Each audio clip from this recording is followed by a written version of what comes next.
morning, everyone. My name is Khalees. As you know, we are going to be working abroad in Japan.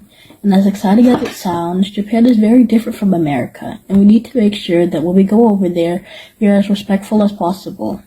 Japan is a very safe place with the abundance of culture, and because of this fact, me and my partner have taken the liberty of researching about Japan and what to do as foreigners when we get there. Japanese culture values respect, so when we arrive, we have to adapt to what they do in Japan. For example, when greeting and departing, a light handshake and a small bow are the most appropriate in a business setting.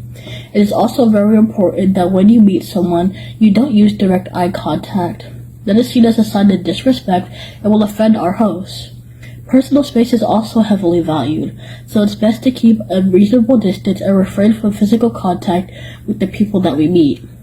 When addressing people by name, it is important that we use the proper title. Japanese names begin with their family name and are followed by their given name.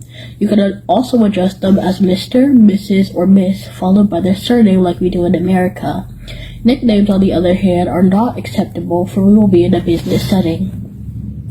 While we're in Japan, it is safe to assume that we'll be invited to someone's home, so you must remember a lot of crucial rules. Upon entering the home, you must take off your shoes and put on guest slippers provided by the host.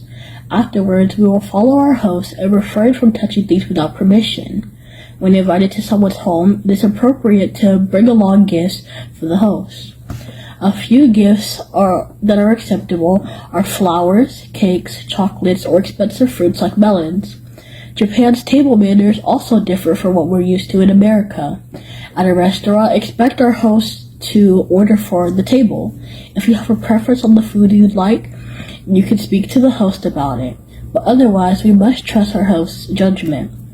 While eating, you must remember not to slip your soup or make a mess. In Japan, you do not fill your own cup.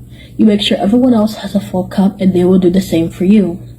When someone else is filling your cup, raise it up with 2 hands to avoid spilling. And when you don't want any more to drink, leave your cup full to let the others know. It's important not to be wasteful and eat all your food before leaving.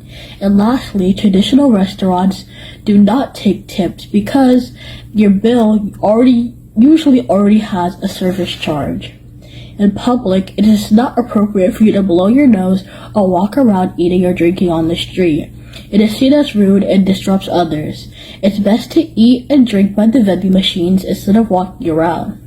If you travel by train, it is most respectful to remain silent and enjoy the ride instead of talking or making noise. And if you have to ride an elevator or escalator, stay to one side to allow the other people to pass. Now, my colleague Leslie is going to talk about Japanese business etiquette and culture that will help you feel prepared for your time in Japan. Good morning, everyone. My name is Leslie. Well, how my colleague Khalees previously stated, congratulations on your chance to work in Japan. To work abroad is a challenge and an adventure at the same time. You will get to develop professionally, but also discover a new culture and bring success to our company. Although at first working in another country may appear frightening, I can assure you the Japanese people are well known for living in one of the safest countries in the world, where respect and honesty and cooperation are important principles of their culture. With some basic knowledge about their culture, you will be ready to succeed everywhere you go. Today, I am going to talk about business etiquette and culture, which will make you feel safe and well prepared for your time in Japan. Now, some background history about Japan. It has a long history of going back thousands of years. Currently, it is considered one of the biggest economies in the world and highly praised for its technological innovations and traditions. The most important aspect of Japanese culture is respect. The first thing that I would like to discuss with you today is proper body language. In Japan, people tend to bow to greet each other instead of giving hugs or high fives. If we are a Japan guest, a handshake may be acceptable only if the other person chooses to. It is not appropriate to point to people using fingers and make wide gestures with our hands when speaking to others. When exchanging business cards, they should be received and presented using both hands and show interest in the card they give you. Now I will let I will tell you how to interact with others. In Japanese business culture, courtesy and attentive listening are key. Be calm in your tone of voice and do not cut off others mid-sentence. If you cannot follow what someone says, don't worry. Simply ask someone politely for clarification and you should be perfectly fine. You don't have to be fluent in Japanese to succeed. Simply being respectful and patient should leave a good impression on your Japanese coworkers.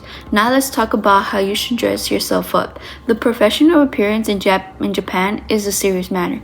You should wear business clothing that is clean and neat. Dark colored suits and business clothes are generally the best way to go. Your shoes should be clean since you might be required to take them off while visiting someone's house or some buildings in Japan. The other crucial issue that is worth mentioning is how to behave in relation to colleagues and hosts. You should always be on time since being late is perceived as being rude. Be ready to work in a team and appreciate every contribution. Japan really values teamwork and believes teamwork makes dream work. If you are invited by somebody to their place, take along a little present like some snacks or something from your hometown. Take off your shoes and follow the example of your host. Finally, if there is an issue on how to behave during meetings, these are some things that you should know. In the case of Japanese business meetings, the meeting format is formal and well structured. You should need to arrive a few minutes before the planned time. Turn off your phone and be ready for the meeting. Try to listen to the people who are talking and wait until you can express your point of view. If you have a question you want to discuss during the meeting, please discuss it after the meeting, as interrupting the meeting is seen as disrespectful. As you start this journey, keep in mind it is natural to feel anxious about working in another country. However, Japan is famous for its safe and systematic atmosphere. This way, by adhering all these customs of their culture, not only will you prevent misunderstandings, but also build great relationships and connections. In conclusion, working in Japan should be a success, and this will not depend only on your professional skills, but also on the ability to respect their culture and communicate in a professional way.